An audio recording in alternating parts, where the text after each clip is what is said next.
La deuxième fois où il a eu à être violent, c'est quand j'étais en train de lui parler, on s'était embrouillé, j'étais en train de lui parler et il ne me répondait pas, il me calculait pas, genre il était vraiment, moi je trouve ça c'est du manque de respect. Quand on est en couple, tout ça, on a une dispute, on essaye d'arranger. Je lui parle, il ne me répond pas, il est là sur ses TikTok et tout. Donc du coup, je voulais prendre son téléphone, mais j'ai plutôt arraché le chargeur. Vu que j'ai arraché le chargeur s'est cassé. Il a retiré sa ceinture, il a commencé à me frapper. Je jure sur la tête de mon fils, je ne peux pas mentir. Il a retiré sa ceinture, il m'a frappé. Il me frappait et pendant ce moment-là, j'étais « hey, si tu veux me tuer, tue-moi, frappe-moi ».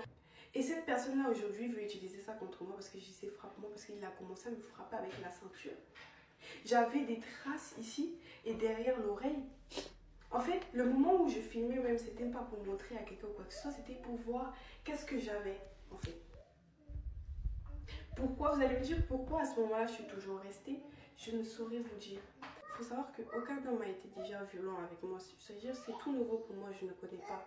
Et surtout là, c'est le père de mon fils et j'ai tout laissé, c'est-à-dire j'ai quitté Grenoble, je ne connais personne à Toulouse, je ne connais que lui. Je me suis renfermée sur lui, on va dire.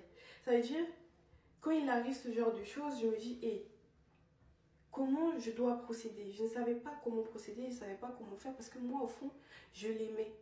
Et je me disais, ah, j'ai cassé son chargeur, c'est pour ça qu'il a réagi comme ça et tout. Encore une fois.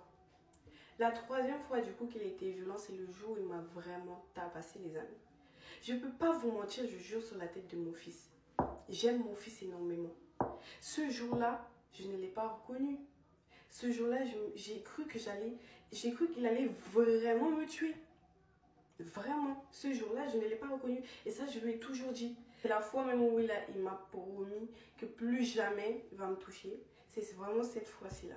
Donc, je suis obligée de vous raconter un peu le début pour que vous puissiez comprendre la raison pour laquelle il m'a frappée.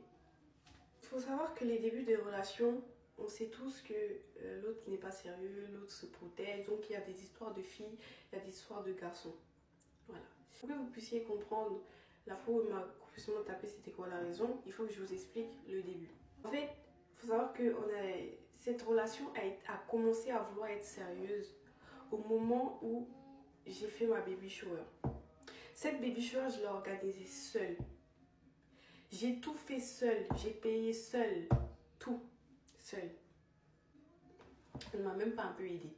Avant la baby shower, il y avait tous mes amis, etc. Vous ne l'avez pas vu sur les vidéos de la baby shower. Pourquoi? Parce qu'il traitait d'autres choses à côté et il ne voulait pas forcément qu'on sache que c'est lui le père. Ok, il n'y a pas de souci. Ça peut s'entendre. Sauf que pendant la baby shower, j'avais son téléphone et j'avais vu des messages. Il m'a fait passer pour une folle. Il a retourné la situation d'une manière que je n'ai pas compris. En plus, moi enceinte de toi, moi avec les hormones, je ne comprenais pas. J'étais en pleurs comme ça à l'aéroport. Il me faisait passer pour une folle. En disant que non, c'est toi, t'inquiète pas, il n'y a rien, etc., etc., etc. Je dis ok. Parce que j'avais pas, en fait, j'ai juste vu comme ça et je voulais plus rien savoir en fait. Je suis allée lui redonner son téléphone. Maintenant, arrivé à Toulouse, peut-être 3 jours après, mon cœur n'était pas tranquille. J'ai décidé de prendre son téléphone, aller m'enfermer dans les toilettes pour regarder ce que j'avais à regarder. Du coup, je suis tombée sur des messages, plein de messages d'abord bizarres avec les filles. Mais ça, on sait, c'est les hommes, les amis. Ça, j'ai pas calculé. Mais le message que j'avais vu en question là, je suis allée bien regarder la conversation et vraiment, j'étais trop fâchée. Vraiment, j'étais vraiment trop fâchée parce que, en fait, il était en train d'entamer, on va dire, une ambiguïté avec une fille, vraiment lui dire qu'il parle qu'à elle, etc., etc. et tout, et lui dire qu'il est plus avec moi, etc. Ok, il n'y a pas de souci. Donc du coup, quand je vois ça, j'étais enceinte en plus, j'étais vraiment trop énervée, en plus il y avait les hormones, je voulais que sortir de la maison, je voulais plus être dans la même pièce que lui, il voulait pas me laisser sortir. Parce qu'il se faisait tard, etc. Il ne voulait pas me laisser sortir de toute façon parce qu'il savait que j'ai vu les choses. Donc moi, ce que j'ai décidé de faire, je lui ai dit, je vais appeler la police. Il m'a dit, appelle. Donc j'ai appelé la police. La police, maintenant, lui a lui a dit, laissez cette fille sortir, sinon ce sera une séquestration.